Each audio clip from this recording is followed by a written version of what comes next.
जय Hind. Welcome back to a new video. तो भाई साहब, आज का प्रैक्टिस सेट बहुत ज़्यादा इंपॉर्टेंट रहने वाला है, काफ़ी इंपॉर्टेंट है आपके एग्जाम के पॉइंट ऑफ व्यू से। तो वीडियो को पूरा एंड तक वॉच करें। जिसको नहीं पता है कि हम लोग यहाँ पे अपना रागा का प्रैक्टिस सेट करते हैं, जो कि आपके एयरफोर्स बाई ग्रुप के एग्जाम में आती है। 30 नंबर की क्वेश्चन आते हैं यहाँ पे, जहाँ पे आपका जीके रहता है, मैथ रहता है और आपकी रीजनिंग रहती है। तो उनके लिए सबसे पहले मैंने बता दिया। और देखिए, मैं यहाँ पे कई सारे प्रैक्टिस सेट लेकर आ चुका हूँ। अगर आप लोगों ने वो वाले नहीं देखे हैं तो जाकर देख लेना, लिंक डिस्क्रिप्शन बॉक्स में मिल जाएगी। देखिए, यहाँ पे आपका टारगेट रहना चाहिए 25, 30 नंबर में से 25 क्वेश्चन आपके बनने चाहिए, बिल्कुल ठीक है। तभी आप लोग जो है एग्जाम में फाइट कर पाओगे। अब चलिए यहाँ पे स्टार्ट करते हैं अपने वीडियो को। देखिए, हम लोग यहाँ पे करते हैं अपने प्रीवियस ईयर के जो प्रैक्टिस सेट्स रहते हैं उनको करते हैं, जिससे आपके जो अभी वर्तमान में भी चल रहे हैं उनकी सभी डिटेल्स को हम लोग अपने आप में देख लेते हैं। तो यहाँ पे हमारा पहला जीके का क्वेश्चन आ चुका है। इसमें देखिए, जीके के रहते हैं आपके 7 से 8 क्वेश्चंस और मैथ के भी रहते हैं आपके 7 से 8 क्वेश्चंस। और उसके बाद जो रीजनिंग बचता है आपका, रीजनिंग के रहते हैं आपके 14 से 15 क्वेश्चन। तो हम सबसे पहले अपना जीके का सेट करते हैं, उसके बाद मैथ और रीजनिंग, ठीक है। तो यहाँ पे देखिए, फर्स्ट क्वेश्चन है हमारे सामने कि अक्टूबर 2020 में विज्ञान और प्रौद्योगिकी मंत्री ने SERB पावर योजनाएं शुरू की। तो विज्ञान और प्रौद्योगिकी मंत्री कौन थे 2020 में?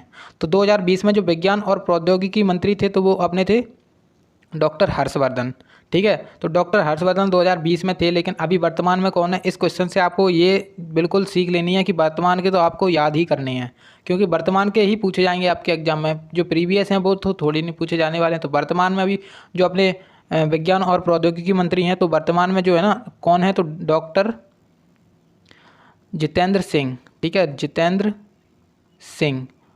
डॉक्टर जितेंद्र सिंह अभी वर्तमान में विज्ञान और प्रौद्योगिकी मंत्री हैं। ये 2021 से हुए हैं, ठीक है।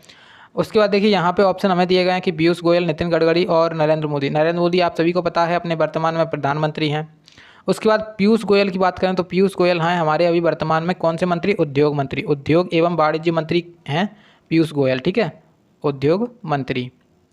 उसके बाद देखिए, डॉक्टर हर्षवर्धन तो मैंने बताया था कि पहले जो अपने थे कि जो विज्ञान और प्रौद्योगिकी मंत्री कौन थे? पहले डॉक्टर हर्षवर्धन थे।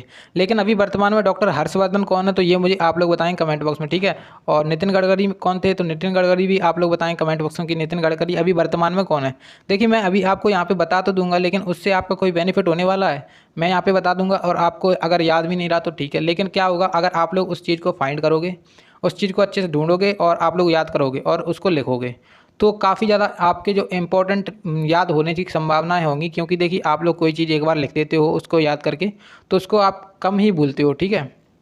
अब देखिए, यहाँ पे अपना आ चुका है राष्ट्रीय उद्यान से संबंधित एक क्वेश्चन। तो यहाँ से जो इम्पोर्टेंट राष्ट्रीय उद्यान है वो मैं सारे के सारे कवर कर लूँगा।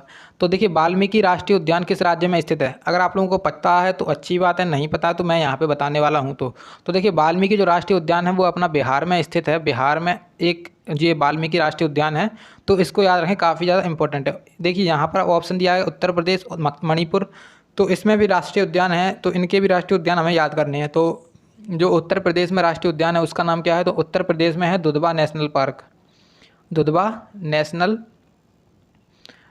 पार्क, ठीक है। तो दुधवा नेशनल पार्क उत्तर प्रदेश में हो जाएगा। उसके बाद मणिपुर में, तो मणिपुर वाला काफ़ी ज़्यादा इंपॉर्टेंट है। तो मणिपुर वाला है कीबुल लामजाओ, कीबुल लाम जाओ, ठीक है, कीबुल लामजाओ। तो मणिपुर में जो राष्ट्रीय उद्यान है कीबुल लामजाओ, काफ़ी ज़्यादा इंपॉर्टेंट है, एग्जाम में पूछा जा सकता है और कई बार पूछा भी जा चुका है, क्योंकि यहाँ पर एक जो सबसे बड़ा तैरता हुआ राष्ट्रीय उद्यान है ये, ठीक है। तो मणिपुर में हो गया कीबुल लामजाओ, उत्तर प्रदेश में हो गया दुधवा नेशनल पार्क। अब देखिए, हम कुछ इंपॉर्टेंट की बात करने वाले थे, तो इंपॉर्टेंट हम देखेंगे। एक अपना है राष्ट्रीय उद्यान काजीरंगा, काजीरंगा। तो काजीरंगा अपना कहाँ पर है? काजीरंगा है अपना असम में, तो इसको याद रखें, काफ़ी ज़्यादा इंपॉर्टेंट है। काजीरंगा असम में है। एक होता है अपना रणथंभौर, रणथंभौर। तो रणथंभौर कहाँ पर है? रणथंभौर देखिए, रण से राजस्थान हो जाएगा, राजस्थान, ठीक है, राजस्थान। तो राजस्थान में हो गया रणथंभौर। उसके बाद एक और है इंपॉर्टेंट, साइलेंट वैली। तो साइलेंट वैली, जैसे साइलेंट वैली, तो साइलेंट वैली कहाँ पर है? साइलेंट वैली है अपना केरल में। उसके बाद हमने दुधवा देख लिया कि दुधवा अपना कहाँ है, उत्तर प्रदेश में है। और उसके बाद कीबुल लामजाओ भी देख लिया, और जो भी अपने सारे इंपॉर्टेंट थे मैंने यहाँ पे कवर कर लिए। और भी कई सारे इंपॉर्टेंट हैं, तो वो मैं अगले वीडियोज़ में बता दूंगा, या फिर जो अपनी जीके की सीरीज़ चलती है, जीके की सीरीज़ वाली वीडियो, और उसमें बता दूंगा जीके, जिसमें जीके के बहुत सारे इंपॉर्टेंट क्वेश्चंस मैं बताता हूँ आपको, तो उस वीडियोज़ में बता दूंगा आपको। चलिए अब देखेंगे यहाँ पर अपना अगला क्वेश्चन। तो अगला क्वेश्चन यहाँ पे आ चुका है, काफ़ी ज़्यादा इंपॉर्टेंट क्वेश्चन पूछा गया था।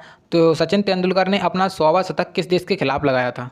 तो देखिए ये क्वेश्चन है काफ़ी ज़्यादा इंपॉर्टेंट और हर बार पूछा जा सकता, हर बार तो नहीं कह सकते लेकिन कई बार पूछा जा सकता है, क्योंकि देखिए ये घटना है 2012 की, लेकिन फिर भी अभी भी पूछा जाता है। तो इसका मतलब ये है कि काफ़ी ज़्यादा इंपॉर्टेंट है। तो यहाँ पर देखिए सचिन तेंदुलकर ने जो अपना 100वां शतक है वो किस देश के खिलाफ लगाया था? तो उन्होंने लगाया था बांग्लादेश के खिलाफ, ठीक है। बांग्लादेश के खिलाफ लगाया था। किस स्टेडियम में लगाया था? शेरे बांग्ला स्टेडियम में। और कब लगाया था? तो 2012 में लगाया था, ठीक है। 2012 में लगाया था। अब तारीख अगर आपसे पूछ ली जाए तो आप लोग लिख सकते हो कि 16 मार्च को इन्होंने 2012 में जो अपना शेरे बांग्ला स्टेडियम था उसमें बांग्लादेश के खिलाफ 100वां शतक आया था। और ये शेरे बांग्ला स्टेडियम भी बांग्लादेशी में स्थित है, ठीक है। अब देखिए सचिन तेंदुलकर के बारे में बात करें थोड़ी सी, तो इन्होंने अपना पहला शतक कब लगाया था? तो पहला शतक भी काफ़ी ज़्यादा इंपॉर्टेंट है। तो पहला शतक इन्होंने लगाया था, तो पहला शतक इन्होंने कब लगाया था? पहला शतक लगाया था इन्होंने 1990 में, ठीक है। 1990 में लगाया था इंग्लैंड के खिलाफ, इंग्लैंड के खिलाफ। तो काफ़ी ज़्यादा इंपॉर्टेंट है, पूछा जा सकता है आपसे क्वेश्चन कि इंग्लैंड के खिलाफ इन्होंने लगाया था अपना पहला शतक, ठीक है। उसके बाद देखिए यहाँ पर इनकी एक आत्मकथा है, उसका नाम क्या है? तो उसका नाम है playing it my way, playing it my way. तो देखिए ये क्वेश्चन पूछा जा सकता है आपसे एग्जाम में कि प्लेइंग इट माई वे किस क्रिकेटर या फिर किसकी आत्मकथा है? तो आप लोग उसको बता दोगे कि प्लेइंग इट माई वे सचिन तेंदुलकर की आत्मकथा है, ठीक है। चलिए अब देखेंगे हम यहाँ पे अपना अगला क्वेश्चन। तो अगला क्वेश्चन आ चुका है आपके सामने और क्वेश्चन पूछा जा रहा है कि मोहिनी अट्टम एक पारंपरिक नृत्य भारत के किस राज्य में उत्पन्न हुआ? तो देखिए यहाँ पे आपसे डायरेक्ट पूछा जा रहा है कि किस राज्य में किया जाता है मोहिनी अट्टम। तो इससे संबंधित जो भी आपके शास्त्रीय नृत्य बनते हैं वो सारे के सारे यहाँ पे कवर हो जाएंगे। तो मोहिनी अट्टम तो अपना होता है केरल में, तो इसका आंसर हो जाएगा केरल। लेकिन देखिए असम में है यहाँ पे और आंध्र प्रदेश में। तो असम में एक होता है, कौन सा है? असम में है सत्रिया, ठीक है। असम में सत्रिया हो जाएगा। और आंध्र प्रदेश में कुचिपुड़ी, आंध्र प्रदेश में कुचिपुड़ी खेला जाता है, ठीक है, कुचिपुड़ी। तो ये दोनों हो गए और काफ़ी ज़्यादा इंपॉर्टेंट हैं, तो वो भी बता देता हूँ आपको इसी वीडियो में। असम में हो गया, ठीक है। उसके बाद आंध्र प्रदेश में हो गया एक भरतनाट्यम, कहाँ पे होता है? तो भरतनाट्यम होता है अपना तमिलनाडु में, ठीक है, तमिलनाडु में, ठीक है। उसके बाद देखिए मैं कई सारे आपसे पूछ चुका हूँ, जो मैंने देखिए पिछले वीडियोस में भी बता चुके हैं, जो सारे के सारे जो आपके 8 शास्त्रीय नृत्य होते हैं वो सारे मैं बता चुका हूँ आपको पिछली वीडियोस में। तो इससे मैं आपसे एक सवाल पूछता हूँ कि जो अपना कथकली होता है, कथकली, तो कथकली किस राज्य में होता है? ये आप लोग मुझे बताएंगे, ठीक है, कमेंट बॉक्स में। चलिए अब देखेंगे हम अपना अगला क्वेश्चन। तो अगला क्वेश्चन आपके सामने यहाँ पे आ चुका है। इसमें बोल रहे हैं कि भारत में रेलवे की शुरुआत करने वाले ब्रिटिश गवर्नर जनरल का नाम बताइए। तो भारत में जो रेलवे की शुरुआत हुई थी वो कब हुई थी? सीधी सी आप लोगों से पूछ लिया जाता है कई बार क्वेश्चन। तो भारत में रेलवे की शुरुआत कब हुई थी, किसके शासनकाल में हुई थी? तो ये भी यहाँ से देखिए इसमें पूछा गया है कि ब्रिटिश गवर्नर के नाम बताइए जिसके शासनकाल में हुई थी। तो उसका नाम है लॉर्ड डलहौजी। मतलब जो भारत में पहली रेल चली थी, पहली बार रेल चली थी लॉर्ड डलहौजी के शासनकाल में चली थी। और कब चली? तो जो 1853 में चली थी, ठीक है। अगर आपसे पूछ लिया है कि भारत में पहली ट्रेन कहाँ से कहाँ तक चली थी, तो ये चली थी आपकी मुंबई से ठाणे, मुंबई से ठाणे। काफ़ी ज़्यादा इंपॉर्टेंट है, पूछा जा सकता है आपसे ये क्वेश्चन। 1853 में पहली रेल चली कहाँ से कहाँ तक? तो मुंबई से ठाणे तक चली। और किसके शासनकाल में चली? तो लॉर्ड डलहौजी के शासनकाल में चली थी, ठीक है। चलिए अब देखेंगे यहाँ पे अपना अगला क्वेश्चन। तो इस क्वेश्चन से आपके सारे जो करंट अफेयर के ओपन हैं उनको क्लियर करने वाले हैं आपको, बिल्कुल, ठीक है। तो फ्रेंच ओपन निम्नलिखित में से किस खेल से संबंधित है? तो फ्रेंच ओपन जो होता है वो अपना टेनिस खेल से संबंधित होता है। टेनिस के ग्रैंड स्लैम होते हैं, ये टोटल 4 ग्रैंड स्लैम होते हैं। देखिए एक ऑस्ट्रेलियन ओपन होता है, एक फ्रेंच ओपन होता है, और उसके बाद एक होता है विंबलडन ओपन, और उसके बाद एक होता है कौन सा? अमेरिकन ओपन, यानी कि यूएसए ओपन, यूएस ओपन, ठीक है। तो 4 ओपन होते हैं। तो अभी वर्तमान में 2 हो चुके हैं 2022 में, 2022 में 2 हो चुके हैं। और इनके विजेता भी हमें याद करने हैं कि कौन कौन से विजेता हैं इनके। तो जो देखिए सबसे पहले तो हम बात करेंगे फ्रेंच ओपन 2022 के। तो फ्रेंच ओपन 2022 में जो मैन सिंगल्स का खिताब और वोमेन सिंगल्स का खिताब, तो मैन में किसने जीता है? मैन में जीता है राफेल नडाल ने। और उसके बाद जो वोमेंस में जीता है, वोमेंस में किसने जीता है? तो ईगा स्वेटेग, ठीक है। तो काफ़ी ज़्यादा इंपॉर्टेंट है, पूछे जा सकते हैं एग्जाम में, बहुत इंपॉर्टेंट है, क्योंकि करंट की दृष्टि से एक क्वेश्चन यहाँ से बनने वाला है, बिल्कुल। और एक है अपना ऑस्ट्रेलियन ओपन। तो ऑस्ट्रेलियन ओपन 2022 में किसने जीता है? तो ऑस्ट्रेलियन ओपन जो मैन है, मैन में उसने जीता है किसने? राफेल नडाल ने। तो राफेल नडाल ने हो गया मैन में। और उसके बाद वोमेन में किसने जीता है? तो वोमेन में अपना जीता है किसने? तो वोमेन जो है ना, एशले बार्टी, ठीक है, एशले बार्टी में ने जीता है वुमेन। अब देखिए आप लोग बताएंगे मुझे कमेंट बॉक्स में कि ये जो खिलाड़ी हैं जो जीते हुए हैं कहाँ के रहने वाले हैं, कहाँ के खिलाड़ी हैं। एग्जामिनर पूछ लेता है कि जो फ्रेंच ओपन 2022 में राफेल नडाल ने जीता है तो ये कहाँ के खिलाड़ी हैं। तो आपसे क्वेश्चन पूछा जा सकता है, इसलिए मैं पूछ रहा हूँ आपसे, कमेंट बॉक्स में बताना जरूर कि कहाँ के खिलाड़ी हैं, ठीक है। क्योंकि मैं तो यहाँ पे आपको बता दूंगा, कोई दिक्कत नहीं होगी, लेकिन आप लोग अगर उसको याद करोगे तो काफ़ी ज़्यादा आपको अच्छे से याद रहेगा, ठीक है। चलिए अब देखेंगे यहाँ पे अपना अगला क्वेश्चन। तो अगला क्वेश्चन यहाँ पे आपके सामने आ चुका है। इसमें बोल रहे हैं कि मार्च 2021 में हरदीप सिंह पुरी ने दिल्ली से नई उन्नत त्रिशूल मिलिट्री एयरबेस के लिए पहली उड़ान किस राज्य में रवाना की। तो सीधा सीधा क्वेश्चन है, इससे कोई मतलब नहीं है क्वेश्चन से, लेकिन नंबर है यहाँ से फिर भी बनने वाला है।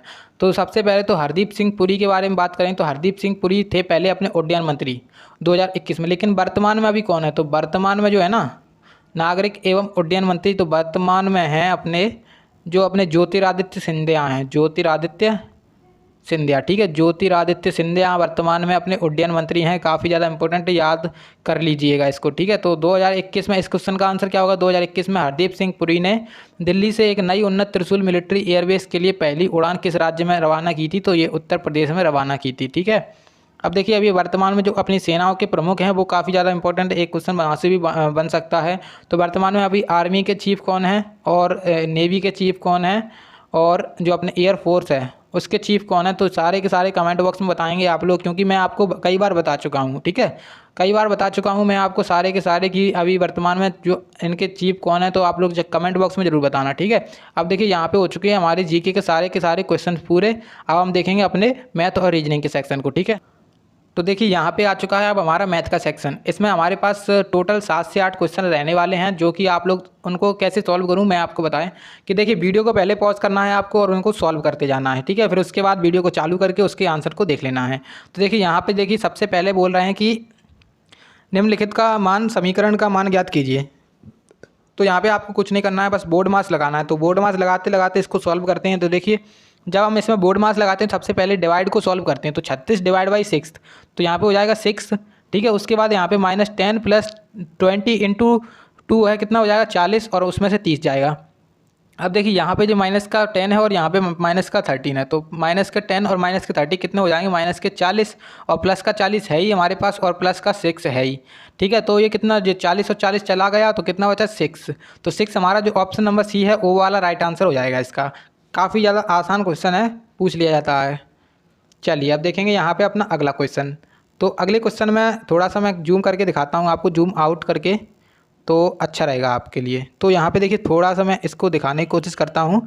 आप देखेंगे यहाँ पर देखिए इसमें बोल रहे हैं कि 9 संख्याओं का माध्य 48 है, जबकि 7 संख्याओं का माध्य है 40। यदि शेष दो संख्याओं का अनुपात 3:5 है तो शेष दो संख्याओं के बीच बड़ी संख्या ज्ञात करें। तो माध्य से यहाँ पे जो मतलब है वो कुछ नहीं है, माध्य से यहाँ पे मतलब बता रहे हैं औसत से, एवरेज से इसका मतलब बता रहे हैं, ठीक है। तो देखिए माध्य की अगर हमने बात की जैसे, तो 9 संख्याओं का माध्य है 48। अब हम इसका योग कैसे निकालेंगे, तो योग कैसे निकालेंगे, इसका गुणा कर देते हैं। तो 48 × 9, उसके बाद देखिए जबकि 7 संख्याओं का कितना है, तो 7 संख्याओं का योग है कितना 40। तो यहाँ पे देखिए 48 × 9 कितना आएगा करके, तो 48 × 9 आएगा 432, ठीक है। आप लोग चेक कर सकते हो। उसके बाद अगर हम इसका गुणा करें 7 संख्याओं का माध्य कितना दिया गया है 40, तो 40 × 7 तो कितना आएगा 4 × 7 = 28, यानी कि 280। अब देखिए हमसे पूछ रहे हैं शेष दो संख्याओं का अनुपात है 3:5। अब जो यहाँ पे देखिए शेष दो संख्याएं ही तो बची हैं, क्योंकि देखिए यहाँ पे 9 हुई हैं और यहाँ पे 7 हुई हैं। तो जो शेष बचेगा इसको माइनस करके शेष बचेगा दो संख्याओं का योग। तो इनको जब माइनस करेंगे तो कितना आएगा, यहाँ पे 2 बचेगा, यहाँ पे 5 और 1, तो मतलब 152 बचा हमारे पास, ठीक है। अब जैसे 152 हो गया इनका योग, और हमारे पास दिया जा रहा है कि दो संख्याओं का अनुपात है 3:5, इनका योग कितना होगा, तो 3 और 5 हो जाएगा 8, और अनुपात को लिख सकते हो आप लोग x मान लो या फिर k मान लो, कुछ भी मान लो। तो 8 का हो गया, ठीक है। 8 के बाद हम इसको डिवाइड कर देंगे, तो 8 एकम 8 और 8 छिंग 8 निम में 72, ठीक है। तो x का मान जो है अपना वो आ जाएगा 19। जैसे ही x का मान आया तो हमसे क्या पूछ रहे हैं, तो शेष दो संख्याओं के बीच की बड़ी वाली जो संख्या है उसको ज्ञात करें। तो बड़ी वाली संख्या यानी कि 5 है ना, 1 है 3:5, तो 3 तो छोटी हो गई और 5 हो गई बड़ी, यानी कि 5 जो x है उसका मान निकालना है हमें। x का मान हम रख देंगे 19, तो 5 गुणा 19, 19 का 19 पंजे 95, तो 95 आ जाएगा यहाँ पर। तो 95 किस ऑप्शन में है? ऑप्शन नंबर जो डी है वो वाला हमारा इसका राइट आंसर होने वाला है। ठीक है, चलिए अब देखेंगे यहाँ पर अपना अगला क्वेश्चन। तो अगले क्वेश्चन में हमसे बोला जा रहा है प्रतिशत चैप्टर से दिया गया क्वेश्चन काफ़ी ज़्यादा इंपॉर्टेंट है और प्रतिशत चैप्टर भी काफ़ी ज़्यादा इंपॉर्टेंट है। एग्जाम में एक क्वेश्चन यहाँ से भी बनता है और एक क्वेश्चन आपका लाभ और हानि चैप्टर से बनना ही बनना है, बिल्कुल 101% मान के चलो। ठीक है, तो देखिए यहाँ पे बोला जा रहा है यदि किसी कक्षा में छात्रों की संख्या 500 से बढ़कर 750 कर दी जाती है तो छात्रों की संख्या में प्रतिशत वृद्धि ज्ञात करें। तो प्रतिशत वृद्धि हमें निकालनी है। सबसे पहले तो देखिए हम अगर कोई भी वृद्धि निकालते हैं तो जो हमारी ओरिजिनल चीज़ होती है उसी पे तो निकालेंगे वृद्धि। तो देखिए सबसे पहले हमें परसेंट निकालना है। तो सबसे पहले हमारे पास टोटल छात्र थे 500, उसके बाद कितने हो गए 750, कितने बढ़ गए यहाँ से टोटल? तो 250 बढ़ गए, 250 बढ़ गए कि नहीं बढ़ गए? तो जैसे हमारे पास 250 छात्र बढ़े, उसके बाद हमसे पूछा जा रहा है कि प्रतिशत वृद्धि निकालें। अब वृद्धि देखिए ओरिजिनल चीज़ पर ही होती है। ओरिजिनल चीज़ क्या थी? 500, तो 500 पर 250 की वृद्धि हुई है। अब परसेंट निकालने के लिए 100 का गुणा कर देंगे तो 500 250 तो नहीं हो जाएगा 500 और यहाँ पे ये कट जाएगा 50 बार। तो मतलब जो वृद्धि है वो हुई है 50% की छात्रों की संख्या में। ऑप्शन यहाँ पे कौन सा है? तो ऑप्शन नंबर जो डी है इसका राइट आंसर होने वाला है। ठीक है, अब देखेंगे हम यहाँ पे अपना अगला क्वेश्चन।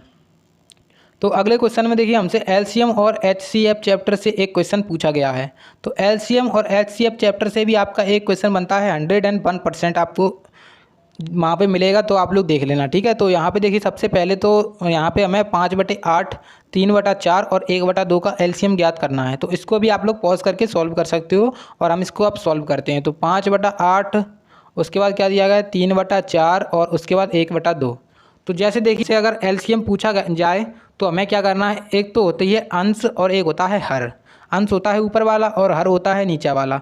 तो हमसे जैसे एलसीएम पूछा जा रहा है, हमसे अगर जैसे एलसीएम ही पूछा गया तो एलसीएम निकालने के लिए हम क्या करेंगे? जो ऊपर वाला है यानी कि अंश है, अंश का ले लेंगे एलसीएम और जो नीचे वाला यानी कि हर है उसका ले लेंगे एचसीएफ। तो मतलब जो ऊपर एलसीएम आएगा बटे में नीचे एचसीएफ आएगा। तो 5 और 3 और 1 का एलसीएम कितना होगा? 5 3 15, 15 एलसीएम हो जाएगा ऊपर वाले का और नीचे वाले का एचसीएफ कितना हो जाएगा? मतलब एचसीएफ कैसे निकालते हैं? तो एचसीएफ जैसे कि कॉमन किन्हीं 3 संख्याओं में कॉमन। ठीक है, तो इन तीनों में क्या कॉमन है? सबसे बड़ी संख्या तो इन तीनों में कॉमन है 2। तो ये हमारा जो है इसका एलसीएम निकलने वाला है कितना? 5/8, 3/4, 1/2 का एलसीएम कितना हो गया? तो हो गया 15/2। तो ऑप्शन नंबर जो सी है इसका राइट आंसर हो जाएगा। ठीक है, उम्मीद है कि आप लोगों को समझ में ज़रूर आ गया होगा। चलिए अब देखेंगे यहाँ पर हम अगला क्वेश्चन। तो अगला क्वेश्चन जैसे मैंने आपसे कहा था कि लाभ और हानि चैप्टर से आपका एक क्वेश्चन बनता है 101%, तो मैंने यहाँ पर लिख के रखा है। तो देखिए यहाँ पे बोल रहे हैं यदि एक व्यक्ति पाता है कि 275 वस्तुओं का क्रय मूल्य 250 वस्तुओं के विक्रय मूल्य के बराबर है तो जो लाभ प्रतिशत है उसका वो ज्ञात करें। तो बड़ा ही सरल सा क्वेश्चन है, इसको मैं आपको अच्छे से करने की ट्रिक बताता हूँ। तो देखिए सबसे पहले तो इसमें 275 का क्रय मूल्य, तो 275 का की जगह पे हम लगा लेंगे गुणा और गुणा सीपी, यानी कि 275 का क्रय मूल्य बराबर है किसके? 250 वस्तुओं के विक्रय मूल्य के। तो 275 वस्तुओं का जो क्रय मूल्य है वो 250 वस्तुओं यानी कि 250 के एसपी के बराबर है। तो बस हमें इसको सॉल्व करना है। तो जब देखिए इसको डिवाइड करेंगे तो कितना आ जाएगा? तो 25 धम में 50, 250 और उसके बाद यहाँ पे 25 से कम 25, 25 से कम 25, तो यहाँ पे आ गया 11। और देखिए अब हम सीपी और एसपी का मान निकालें तो सीपी है ही हमारे पास और एसपी इधर आ जाएगा तो एसपी, और उसके बाद इधर था 10 और इधर था ये 11, इधर चला जाएगा तो कितना बचेगा? 10/11 हो जाएगा। तो अब हमारे पास जो इक्वेशन बन के आई यानी कि CP/SP, तो कितनी बन के आई? 10/11, यानी कि अब देखिए CP हमारी हो गई 10, यानी कि 10 की चीज़ है हमारी, उसको हमने 11 रुपये में बेच दिया है। तो लाभ हमें निकालना है। तो लाभ हम कैसे निकालते हैं? लाभ निकालने के लिए पहले तो पैसे निकालें कि कितने का लाभ हुआ है। तो 1 रुपये का लाभ हुआ है कि नहीं? 10 की चीज़ जैसे हमने मान ली 11 में बेच दी तो 1 का लाभ हुआ है, कितने पर हुआ है? 10 रुपये पर। ठीक है, उसके बाद गुणा कर देते हैं 100 का परसेंट निकालने के लिए। तो 10 के जब जाएगा 10% बचेगा इसका आंसर। तो 10% का उसे हुआ है लाभ, तो लाभ परसेंट बराबर 10। तो ऑप्शन नंबर जो फर्स्ट है इसका राइट आंसर हो जाएगा। ठीक है, चलेंगे अब हम अगला क्वेश्चन। तो देखिए अगला क्वेश्चन है वर्क और टाइम से, या फिर आप लोग बोल सकते हो वर्क एंड टाइम। ठीक है, और यहाँ से देखिए क्वेश्चन बन सकता है वर्क एंड टाइम से, और आपका जो रेल वाला चैप्टर है और एक आपका दिशा नहीं बोलते हैं उसको, क्या बोलते हैं? दूरी और स्पीड वाला वहाँ से भी आपका क्वेश्चन बनता है 101%। ठीक है, आप लोग देख लेना, एग्जाम में मिलेगा जब क्वेश्चन आपको। तो देखिए 28 बच्चे 72 दिनों में एक कार्य को कर सकते हैं। बोला जा रहा है हमसे कि 28 बच्चे 72 दिनों में एक कार्य को कर सकते हैं। उस कार्य को 36 दिनों में करने के लिए कितने छात्रों की आवश्यकता होगी। तो देखिए यहाँ पर जब हम इसको निकालते हैं तो बस कुछ नहीं करना, बहुत आसान सा होता है ये क्वेश्चन। तो 28 बच्चे हैं जैसे एक काम को कर रहे हैं 72 दिनों में, ठीक है। उसके बाद क्या कह रहे हैं कि 36 दिनों में करने के लिए उस काम को कितने बच्चों की आवश्यकता होगी। तो 36 काम को करने के लिए 36 दिनों में करने के लिए कितने बच्चों की आवश्यकता होगी। तो मान लो x बच्चों की आवश्यकता होगी, ठीक है। तो x मान लिया हमने यहाँ पर। उसके बाद बस इसको क्या करना है, x का मान निकालना है। तो 36 दूनी 72 और x का मान कितना आ जाएगा, 28 दूनी 56। मतलब जो 56 अपने बच्चे हैं, x का मान हमने किसे माना था, 56 बच्चों को। तो जो अपने 56 बच्चे हैं 36 दिनों में कार्य को पूरा कर देंगे, ठीक है। तो ये हो गया इसका आंसर, जो अपना ऑप्शन नंबर सी है वो वाला राइट आंसर, ठीक है। चलिए अब देखेंगे यहाँ पर अपना अगला क्वेश्चन।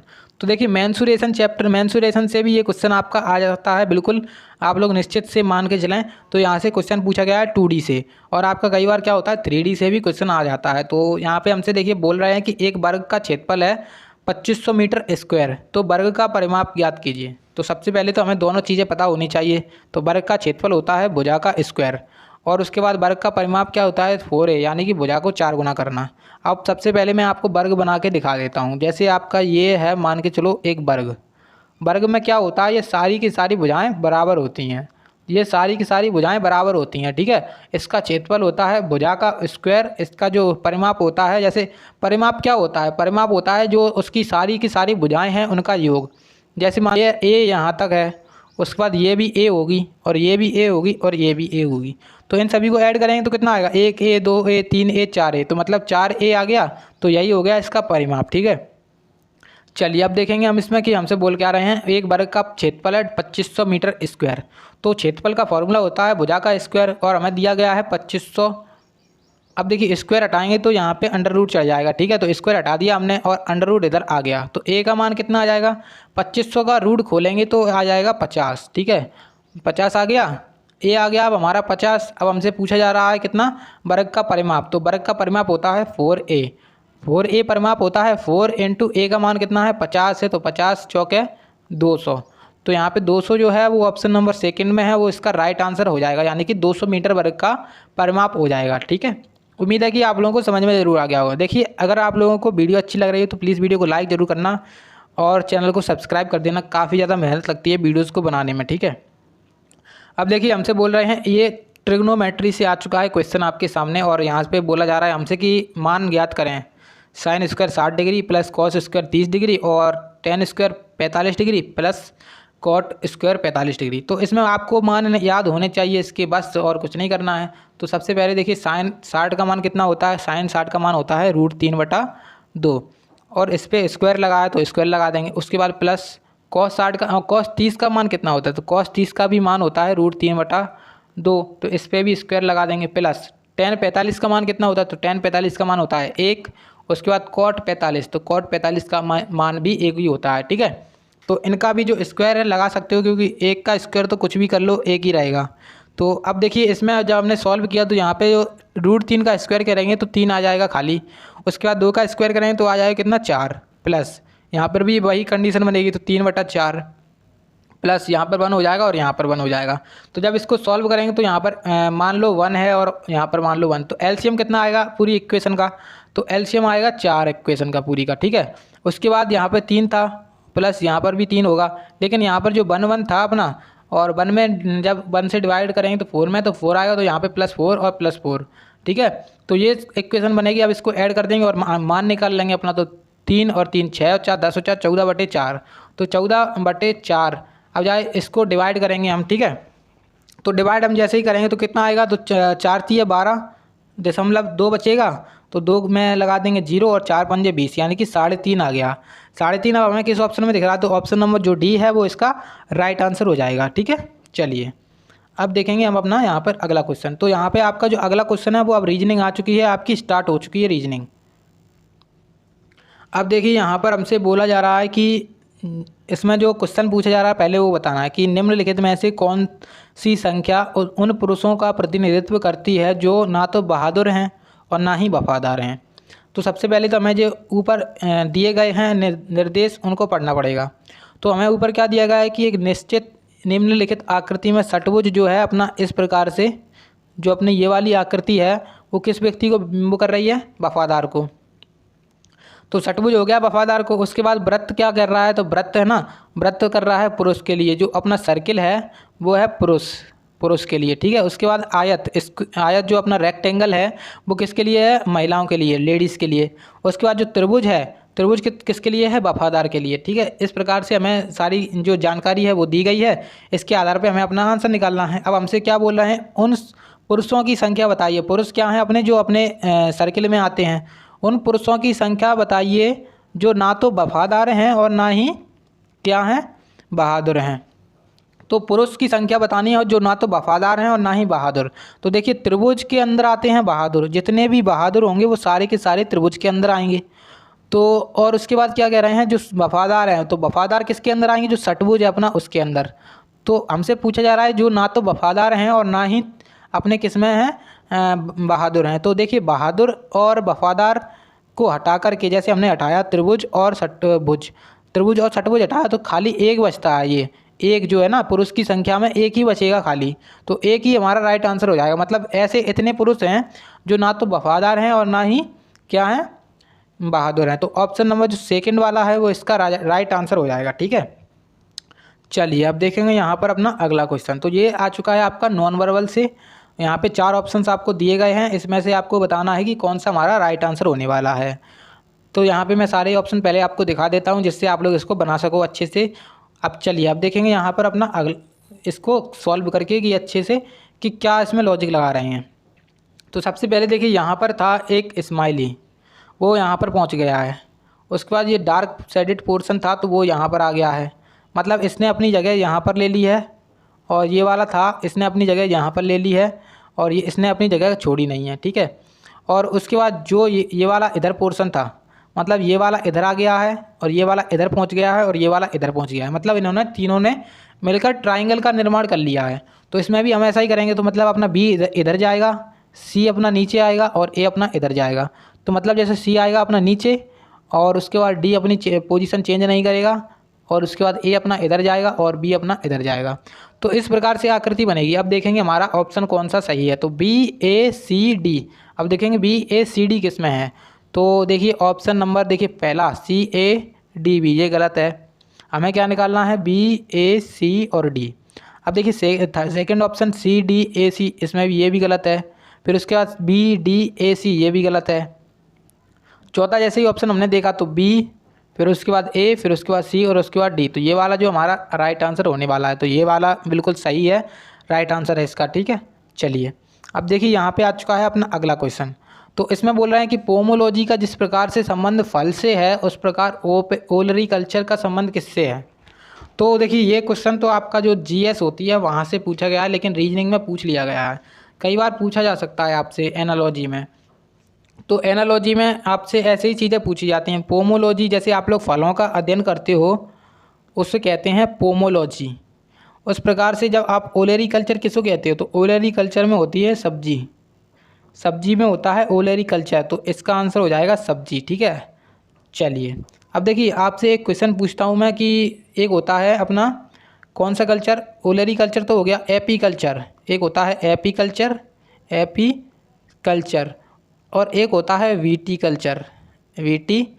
कल्चर। तो इन दोनों कल्चर को आप लोग मुझे बताएं कमेंट बॉक्स में कि कौन सा इसका क्या है, मतलब एपी कल्चर का संबंध किस क्षेत्र से है और वीटी कल्चर का संबंध किस क्षेत्र से है। चलिए अब देखिए यहाँ पे आ चुका है अपना अगला क्वेश्चन जो कि ब्लड और रिलेशन चैप्टर से है। तो ब्लड और रिलेशन चैप्टर से आपका एक क्वेश्चन बनता है 101%, ठीक है, आप लोग मान के चलो। अब देखिए यहाँ पे हमसे बोला जा रहा है कि एक आदमी का परिचय करवाते हुए एक औरत कहती है कि वह मेरे माँ के भाई के पिता का पुत्र है, यानी कि वह मेरे माँ के भाई के पिता के पुत्र का पुत्र है। देखिए सबसे पहले तो हम बनाएंगे अपनी औरत, जो अपनी लेडी है, आदमी का परिचय कराते हुए एक लेडी कह रही है। तो लेडी को मान ले रहे हैं एल। उसके बाद क्या कह रहे हैं, वह मेरी माँ के भाई का, यानी कि लेडी की माँ और उनके भाई के, यानी कि लेडी के मामा के पिता, यानी कि लेडी के नाना के पुत्र, यानी कि जो मामा है उनका पुत्र का पुत्र, यानी कि उनका लड़का, यानी कि जो मामा का लड़का है, मामा है ये हमारे मामा, ठीक है। ये हो गई इसकी माँ। उसके बाद ये हो गए मामा, ठीक है। उसके बाद देखिए यहाँ पे मामा का पुत्र बोल रहे हैं, तो मामा का पुत्र कौन है, वो आदमी है, जो आदमी है। तो हमसे क्या क्वेश्चन पूछा जा रहा है कि आदमी औरत से किस प्रकार संबंधित है, तो ये वाली थी औरत और ये वाली थी आदमी। तो देखिए ये है अपनी लड़की, जो औरत है उसके मामा का लड़का हो जाएगा, तो क्या हो जाएगा, ममेरा भाई हो जाएगा ना उसका। मामा का लड़का उसका भाई ही होगा, लेकिन ममेरा भाई होगा, तो ममेरा भाई यहाँ पे ऑप्शन नंबर जो अपना लास्ट आंसर है वो वाला इसका राइट आंसर हो जाएगा, ठीक है। चलिए हमें इसमें फैमिली ट्री बनाना होता है और कुछ नहीं। तो चलिए यहाँ पे अब आ चुका है क्वेश्चन सीरीज चैप्टर से। तो सीरीज चैप्टर से आपका एक क्वेश्चन से 2 क्वेश्चन बनते हैं, मान के चलो आप लोग 1 से 2 क्वेश्चन तो आपके बनते हैं। और आपका एक क्वेश्चन वहाँ से भी बन जाता है, जो आपके मिसिंग नंबर्स होते हैं उनसे।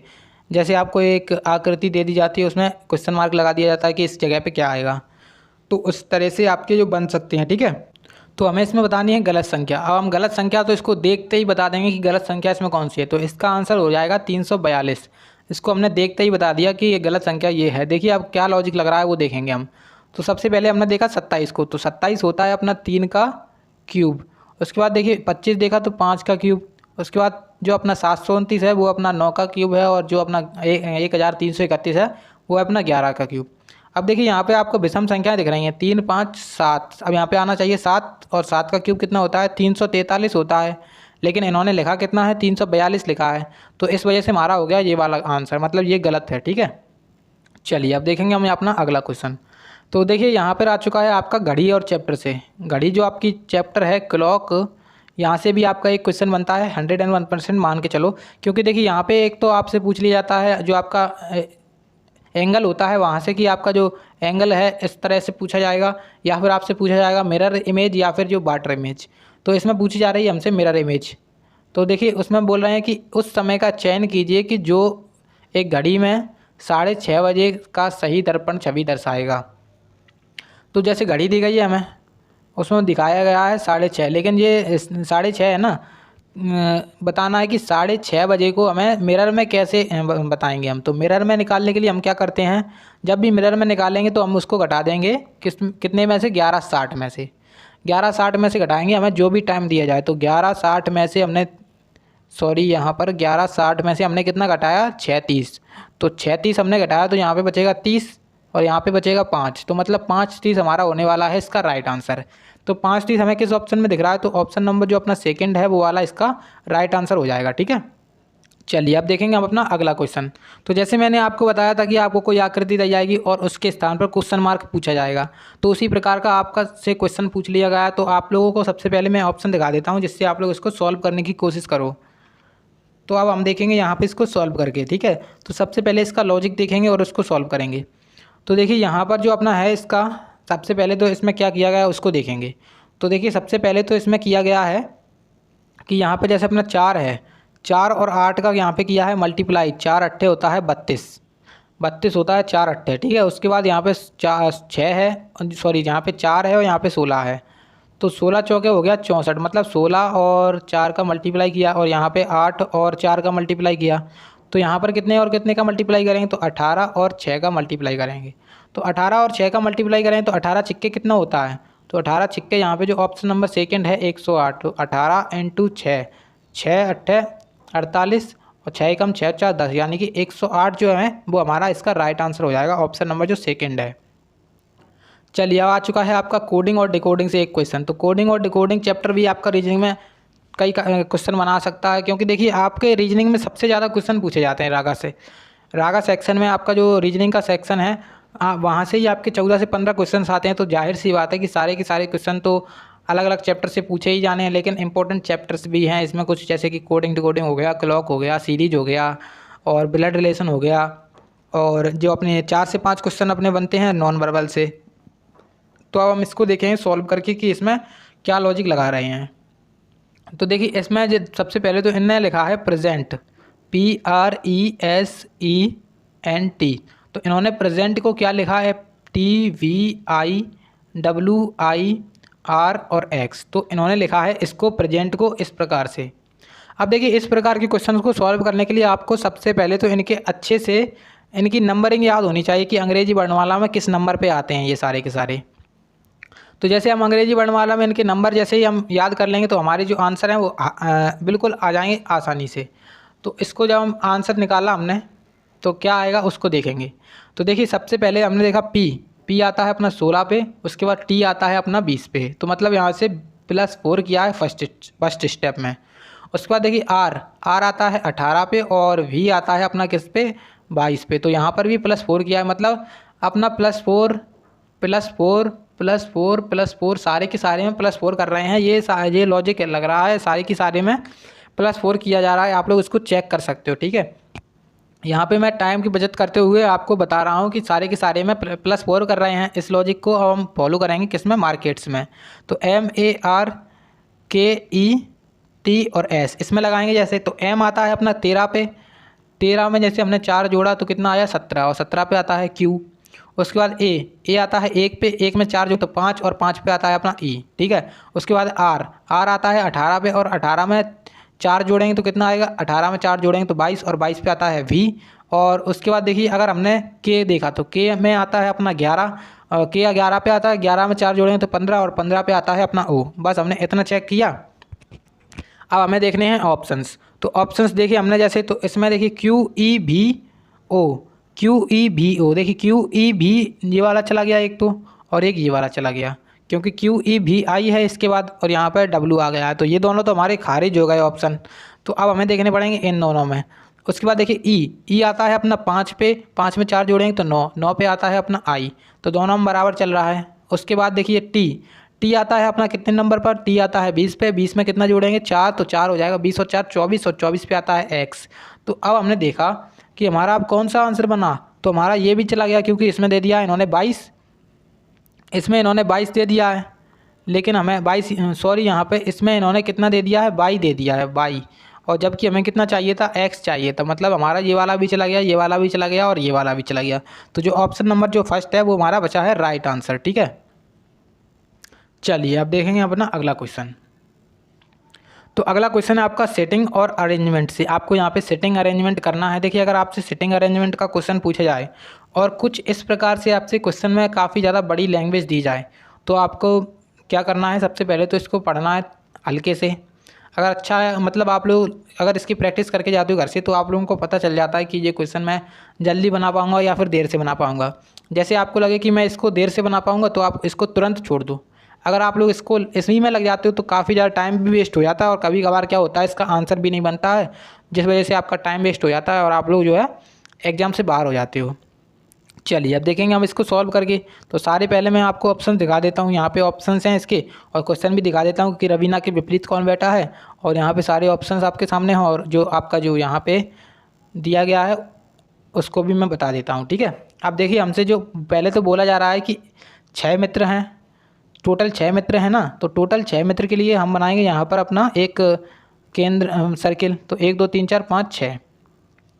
अब बोले जा रहा है 6 मित्र रवीना, दीपिका, धात्रा, पिया और बग्गा, नायरा और करण केंद्र की तरफ मुख करके एक वृत्ताकार मेज के चारों ओर बैठे। मतलब इनका मुंह किस तरफ है, इसका मुंह है अपना जो अपना सेंटर होता है उस तरफ, ठीक है। उसके बाद बोल रहे हैं बग्गा और नायरा के बीच में कितने लोग बैठे हैं। तो बग्गा और नायरा के बीच में जो बता रहे हैं हमसे कि कितने लोग बैठे हैं, तो बग्गा और नायरा के बीच में इन्होंने बैठा रहा है कितने लोगों को, इन्होंने बैठा रहा है 2 लोगों को, ठीक है। तो बग्गा और नायरा के बीच में 2 लोग बैठे हैं।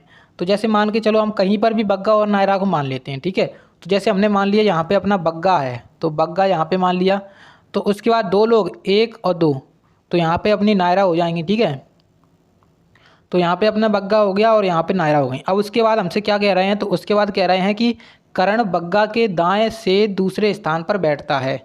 तो बग्गा जैसे अपना केंद्र की तरफ मुख करके बैठा है, इसका दायां कौन सा होगा, इधर वाला, तो इसके राइट हैंड में दूसरे स्थान पर बैठता है करण, मतलब 1 2, तो यहाँ पर जो अपना करण है, करण आ जाएगा यहाँ पर, यानी कि जो अपना नीचे वाला है वहाँ पर आ जाएगा करण। अब उसके बाद क्या कह रहे हैं, करण और रवीना के बीच में एक व्यक्ति बैठता है। तो करण और रवीना के बीच में एक व्यक्ति बैठता है, तो करण जैसे यहाँ पर है, तो रवीना अगर यहाँ पर आ जाती तो ठीक रहता, लेकिन रवीना यहाँ पर बैठी नहीं है। तो करण और रवीना के बीच में नायरा हो जाएंगी खाली, तो रवीना हो जाएंगे अपने यहाँ पर, ठीक है, रवीना। तो यहाँ पर हो गई रवीना, और यहाँ पर हो गया अपना करण, और यहाँ पर हो गया बग्गा, उसके बाद यहाँ पे नायरा हो गई। अब हमसे अगली स्टेप में बोल रहे हैं कि दीपिका करण के निकटतम पड़ोसी नहीं है। तो मतलब यहाँ पर दीपिका नहीं बैठ सकती, तो मतलब जो अपनी एक स्टेप बची है खाली, यहाँ पर ही दीपिका को बैठाएंगे, और यहाँ पे जो धातृप्रिया हैं वो ही बचेंगी, ठीक है। तो धातृप्रिया यहाँ पर बची। अब देखिए हम इसको बनाएंगे अच्छे से, ये आप लोग एक बार देख लेना इसको अच्छे से। अब हम इसको अच्छे से, ये मैंने सारा का सारा बना दिया है। हमारे टोटल 6 लोग बैठ चुके हैं। अब हमसे क्वेश्चन पूछा जा रहा है क्या, उसको देखेंगे और हम इसको फिर से देख लेंगे। तो यहाँ पर देखिए, यहाँ पे हमसे पूछा जा रहा है कि रवीना के विपरीत में कौन बैठा है। तो सबसे पहले तो हमें चित्र दिखना चाहिए स्क्रीन पर। तो मैंने कुछ इस प्रकार से चित्र बनाया था आपके सामने कि यहाँ पे मैंने बग्गा बनाया था। कहाँ पे बनाया था? बग्गा, यहाँ पर अपने बग्गा थे और यहाँ पर अपनी नायरा थी, ठीक है। उसके बाद नीचे अपने करण थे, उसके बाद यहाँ पे अपनी धातृप्रिया थी, ठीक है। और यहाँ पर कौन थी? यहाँ पर अपनी थी, यहाँ पर रवीना थी ना। और यहाँ पर अपनी जो ऊपर थी, ऊपर कौन थी? करण के सामने कौन थी? दीपिका। तो बस इस प्रकार से हमारा जो बना था, इस प्रकार से बना था। अब हमसे पूछा जा रहा है कि रवीना के विपरीत कौन बैठा है। तो रवीना के जो विपरीत है वो कुछ इस प्रकार से है। रवीना के विपरीत कौन है? धातृप्रिया। तो धातृप्रिया किस ऑप्शन में है? तो धातृप्रिया जो ऑप्शन नंबर सी है इसका, वो हो जाएगा इसका राइट आंसर, ठीक है। चलिए अब देखेंगे हम अपना अगला क्वेश्चन। तो अगला क्वेश्चन आ चुका है आपके सामने, और इसमें हमसे बोला जा रहा है कि 1 जनवरी 2018 को सोमवार था, तो 1 जनवरी 2019 को कौन सा दिन होगा। तो इस क्वेश्चन को तो आप लोगों को देख के ही लगा देना चाहिए कि इसका आंसर मंगलवार होने वाला है। तो मंगलवार किस प्रकार से होने वाला है? जैसे देखिए, आप कोई लीप ईयर की बात करते हो, तो लीप ईयर में तो होते हैं 365 दिन, और कितने? 2 दिन एक्स्ट्रा। 365 लीप ईयर में होते हैं अपने 366 दिन, और जो अपना नॉर्मल ईयर होता है उसमें होते हैं 365 दिन। जैसे देखिए यहाँ पर 1 जनवरी 2018 को क्या लिखा है? सोमवार। तो इसमें देखिए लीप ईयर नहीं है, ये पहली बात तो लीप ईयर नहीं है। उसके बाद यहाँ पे 1 जनवरी 2019 को, तो यहाँ पर ये भी लीप ईयर नहीं है। तो मतलब दोनों लीप ईयर नहीं है, तो इनके बीच में टोटल डे कितने पड़े होंगे? 365 दिन पड़े होंगे, टोटल 365 दिन पड़े होंगे। अब हम इसमें ऑड डेज़ की संख्या निकालेंगे कि ऑड डेज़ होते कितने हैं। तो ऑड डेज़ हम निकालते हैं सप्ताह का भाग देगा, यानी कि 7 का भाग देंगे। तो 7 से जब भाग देंगे तो कितना बचेगा? 52 सप्ताह और 1 दिन एक्स्ट्रा। 1 दिन जो बचा है हमारा वो होता है हमारा ऑड डे। तो 1 दिन बचा है, इसमें ऐड कर देंगे सोमवार में। तो जो 1 दिन है उसमें ऐड किया सोमवार में, कितना हो जाएगा? मंगलवार। तो मंगलवार हमारा इस क्वेश्चन का आंसर है। तो जैसे अगर आपसे पूछ लिया जाए, कोई नॉन लीप ईयर दिया जाए आपसे, और उसके अगले साल में वही तारीख आपसे पूछी जाए, तो आप 1 दिन बढ़ाकर आप लोग इसका आंसर निकाल सकते हो, ठीक है। तो 1 दिन इसका बढ़ जाएगा, तो मंगलवार हो जाएगा इसका राइट आंसर। चलिए अब देखेंगे हम अपना अगला क्वेश्चन। तो सबसे पहले मैं आपको यहाँ पे सारे के सारे ऑप्शंस दिखाने की कोशिश करता हूँ, जिससे आप लोग इसको अच्छे से बनाने की कोशिश करो। अब देखेंगे हम इसको सॉल्व करके। देखिए इसमें कोई ज़्यादा कठिन चीज़ नहीं है। सबसे पहले से हमसे कहा जा रहा है कि पहले 2 हैं, फिर उसके बाद 3 हैं, फिर उसके बाद 1 2 3 4 5। देखिए यहाँ पर अभाज्य संख्या आपने सुनी होंगी, प्राइम नंबर्स की तरह लेके चल रहे हैं। मतलब यहाँ पे 2, फिर 3, फिर 5, फिर 7। अब 9 नहीं आएगा, बल्कि आएगा 11, क्योंकि यहाँ पे चल रहे हैं प्राइम नंबर, और 9 हमारा है एक नॉन प्राइम नंबर। तो देखिए 2 के बाद यहाँ पे 2, पहले 2 त्रिभुज थे, उसके बाद 3 आए, फिर उसके बाद 4 आए, फिर 4 नहीं, यहाँ पे 5 आए, फिर 7 आए, आएंगे अगले में 11। अब देखेंगे हम 11 किस ऑप्शन में है, उसके हम राइट आंसर लगा देंगे। तो पहला ऑप्शन हमने चेक किया, तो यहाँ पे 3, यहाँ पे 3, यहाँ पे 3, तो 3 रख के 9, तो मतलब इसमें है 9, ये गलत हो गया। उसके बाद देखिए अगला ऑप्शन तो अगले ऑप्शन में यहाँ पे देखिए, यहाँ पर बोला जा रहा है हमसे 1 2 3 4, तो 4 थी 12, यहाँ पर ज़्यादा हो गया, तो ये भी गलत है। उसके बाद देखिए अगला, तो यहाँ पे 1 2 3 4, 1 2 3 4, तो 4 और 4 8, और 8 और 3 होते हैं 11। तो मतलब ये वाला जो है वो राइट आंसर हो जाएगा इसका, ठीक है। तो ये वाला हो गया ऑप्शन नंबर सी इसका राइट आंसर। इसको भी चेक कर लेते हैं। तो 1 2 3 4 5 6 7 8 9 10, यहाँ पर केवल 10 ही हैं, तो ये वाला भी गलत हो गया।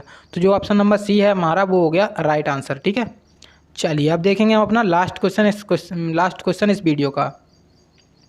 तो यहाँ पर भी मैं सबसे पहले आपको ऑप्शंस दिखाने की कोशिश करता हूँ। तो देख लिए होंगे आप लोगों ने सारे के सारे ऑप्शन। अब हम इसको सॉल्व करते हैं अच्छे से।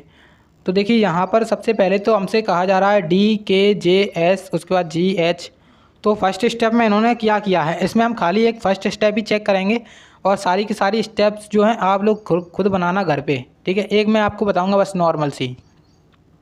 तो देखिए डी है अपना, जैसे डी है अपना, डी के बाद यहाँ पे हुआ है जी फर्स्ट स्टेप में। तो डी है जैसे अपना 4 पे आता है और जी आता है 7 पे, यहाँ पे किया है +3, ठीक है। पहले में इन्होंने +3 किया है। उसके बाद दूसरे में जी आता है अपना 7 पे और जे आता है 10 पे, तो मतलब यहाँ पर भी +3 किया है। फिर जे आता है अपना 10 पे और यहाँ पे एम आता है 13 पे, तो यहाँ पर भी +3 किया है। ये लॉजिक लगाना है। तो एम आता है अपना 16 पे और 16 में +3 करेंगे कितना, एम आता है अपना 13 पे और 13 में +3 करेंगे आएगा 16 और 16 पे आता है अपना पी, ठीक है। पी आएगा, लेकिन क्या आएगा आप देखेंगे, देखिए यहाँ पे इस प्रकार से था, फिर इस प्रकार से हो गया, फिर इस प्रकार से हो गया, फिर इस प्रकार से हो गया। देखिए क्लॉकवाइज घूम रहा है ये 45 डिग्री घूम रहा है क्लॉकवाइज, ठीक है। तो अपना एम के बाद यहाँ पे आना था पी और ये कुछ इस प्रकार से चलेगा, ठीक है। तो एम के बाद यहाँ पे आना था पी और यहाँ पे आएगा पी ऊपर वाले पे। अब देखें हम कि पी किस में है सबसे पहले। तो सबसे पहले हमने देखे ऑप्शन अपने जो ये वाला ऑप्शन चला गया एक, तो और उसके बाद बचा एक ये वाला ऑप्शन, तो ये भी चला गया, ठीक है। अब हमारे पास ऑप्शन नंबर बी और ऑप्शन नंबर ए और ऑप्शन नंबर सी बचा है। तो पी आ गया अपना फर्स्ट पे, ठीक है। अब देखिए उसके बाद यहाँ पे के के बाद इन्होंने क्या किया है एच, मतलब के आता है 11 पे और 11 में से 3 घटा दिया, कितना हो गया 8, और 8 में से 3 घटा दिया 5 हो गया, और 5 में से 3 घटा दिया तो 2 हो गया, और 2 में से 3। देखिए बी का नंबर कितना होता है, एक तो होता है 2, बी होता है एक तो 2 दूसरे स्थान पे अंग्रेजी वर्णमाला में, और एक मान के चलो आप लोग 28 नंबर पे। तो 28 में से 3 घटाएंगे तो कितना आ जाएगा 25, और 25 पे क्या आता है, 25 पे आता है वाई। तो पी के बाद यहाँ पे वाई आएगा अगले स्टेप में। तो वाई देखेंगे किस ऑप्शन में है। तो हमारे जो ऑप्शन थे इस प्रकार से ए भी चला गया, ये भी चला गया और ये भी चला गया, तो बचा ऑप्शन नंबर डी, सॉरी यहाँ पर जो ऑप्शन नंबर सी है ये बचा है। तो ये वाला जो हमारा राइट आंसर हो जाएगा इसका, ठीक है, ए वाला। तो यहाँ पे हो चुकी है हमारी वीडियो पूरी, जो कि हम लोग कर चुके हैं सारे अपने क्वेश्चंस पूरे। अभी सारे क्वेश्चंस पूरे हुए हैं क्या? अभी सारे क्वेश्चंस पूरे नहीं हुए हैं, अभी सारे क्वेश्चंस पूरे नहीं हुए हैं। तो अब हम और देखते हैं, यहाँ पर अपने 2 क्वेश्चंस और बचे हैं लगभग। तो 2 क्वेश्चंस में देखिए यहाँ पे देखिए ये सारे के सारे ऑप्शंस मैंने आपको दिखा दिए हैं। अब इसको सॉल्व करने की कोशिश करें अच्छे से जल्दी।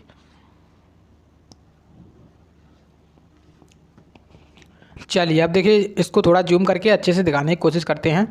और देखिए यहाँ पर देखिए पहली स्टेप से दूसरी स्टेप में जाने के लिए इन्होंने क्या किया है। तो पहली स्टेप से दूसरी स्टेप जाने के लिए इन्होंने इसको यहाँ पे भेज दिया है। इन दोनों ने अपनी पोजीशन चेंज कर ली हैं और इन दोनों ने अपनी पोजीशन चेंज कर ली हैं। फिर उसके बाद इन दोनों ने अपनी पोजीशन चेंज कर ली हैं और इन दोनों ने अपनी पोजीशन चेंज कर ली है फिर से। अब फिर से इन दोनों ने अपनी पोजीशन चेंज कर ली है और फिर से इन दोनों ने अपनी पोजीशन चेंज कर ली है। फिर से यहाँ पर हुआ है और फिर से यहाँ पर हुआ है, ठीक है। अब देखिए यहाँ पर क्या कर रहे हैं, सबसे पहले थे हमारे पास यहाँ पर 8 थे, यहाँ पर सॉरी 8 थे। फिर उसके बाद कितने हुए 1 2 3 4 5 6, पहले यहाँ आ गए 6, यहाँ पर थे टोटल 7। फिर उसके बाद यहाँ पे आ गए 6 और यहाँ पर 5, यहाँ पर 4, यहाँ पर 3, यानी कि त्रिभुज की 3 भुजाएं होती हैं, यहाँ पर चतुर्भुज की 4 भुजाएं होती हैं। तो यहाँ पर 4 भुजाएं, अब 3 भुजाएं आएंगी तो इसके बाद 2 भुजाएं आएंगी, यानी कि इस प्रकार से आएगा। लेकिन इन दोनों ने अपनी पोजीशन चेंज करनी है और इन दोनों ने अपनी पोजीशन चेंज करनी है। अब हम देखेंगे किस में है। तो ऑप्शन हमने जैसे देखा अपना, देखिए त्रिभुज जो है अपना वो नीचे आना चाहिए, ठीक है, त्रिभुज डार्क वाला नीचे आना चाहिए। तो एक तो देखिए यहाँ ये वाला चला गया, ये वाला चला गया ऑप्शन। उसके बाद तीसरा भी ऑप्शन चला गया, ये वाला और ये वाला। तो बचा ऑप्शन नंबर फर्स्ट, वो वाला हमारा हो गया इसका राइट आंसर, ठीक है। चलिए अब देखिए यहाँ पे आ चुका है अपना अगला क्वेश्चन। इसमें थोड़ी सी मैं आपको जूम करके दिखाता हूँ, जूम आउट करके सारी के सारे ऑप्शंस को। तो आपको क्वेश्चन मार्क के स्थान पे बताना है कि कौन सी संख्या आने वाली है। अब चलिए इसको सॉल्व करते हैं। चलिए अब देखिए सबसे पहले तो इसमें लॉजिक कुछ इस प्रकार से लगा रहे हैं कि देखिए पहली से अपन दूसरी स्टेप में गए, तो यहाँ पे जैसे ही आपको दिखा होगा पहले एक लाइन थी, एक लाइन और बढ़ गई, यहाँ पे 2 हो गई। फिर थर्ड स्टेप में एक और बढ़ गई, फिर फोर्थ स्टेप में एक और बढ़ गई। तो अगली जो आएगा वो अपना 5 लाइन वाली आएगी, ठीक है। उसके बाद 5 लाइन तो सारे के सारे ऑप्शंस में होंगी मेरे ख्याल से। लेकिन अब देखिए यहाँ पर इन्होंने क्या किया है, फर्स्ट स्टेप में जैसे यहाँ पर इन्होंने इसको घुमाया है, जो आकृति थी अपनी उसको घुमाया है एंटी क्लॉकवाइज, मतलब ये वाली चीज़ को यहाँ पे पहुँच गई है। अब ये वाली चीज़ यहाँ पे पहुँच गई अगली स्टेप में, फिर ये इस तरफ आई है, मतलब एंटी क्लॉकवाइज घूम रही है। एंटी क्लॉकवाइज क्यों, क्लॉकवाइज ही घूम रही है, ठीक है, क्लॉकवाइज घूम रही है। अब जो अगली स्टेप में ये वाली चीज़ है यहाँ पर आने वाली है ऊपर की साइड, तो ऊपर की साइड आएगी, लेकिन ये दोनों देखिए दोनों एक दूसरे की तरफ मुँह किए हुए हैं, तो मुँह किए हुए हैं उस प्रकार से ऊपर की तरफ आनी चाहिए। तो ऊपर की तरफ देखिए दोनों हैं, और किस तरफ से मुँह किए हुए हैं उसको देखेंगे तो देखिए ऊपर की तरफ दोनों हैं, यहाँ पे बिल्कुल सही है, और मुँह किए हुए हैं यहाँ पर, तो ये मुँह किए हुए हैं दोनों एक दूसरे की तरफ, ये वाला बिल्कुल सही है। ये ऑप्शन नंबर जो फर्स्ट है अपना वो इसका राइट आंसर हो जाएगा, ठीक है। चलिए ये हो गया हमारा राइट आंसर, और हो गया लास्ट क्वेश्चन भी। तो आप लोगों को अगर वीडियो अच्छी लगी हो तो वीडियो को ज़रूर से लाइक करें और दोस्तों के साथ शेयर करें, और जिन्होंने अभी तक चैनल को सब्सक्राइब नहीं किया है तो सब्सक्राइब करके बेल आइकन को प्रेस ज़रूर कर लें, क्योंकि काफ़ी ज़्यादा मेहनत लगती है वीडियोज़ को बनाने में। तो दोस्तों के साथ शेयर भी कर दिया करो, ठीक है। और PDF आपको टेलीग्राम पे मिल ही जाती है इसकी। चलिए मिलते हैं अगले वीडियो में, तब तक के लिए जय हिंद जय भारत।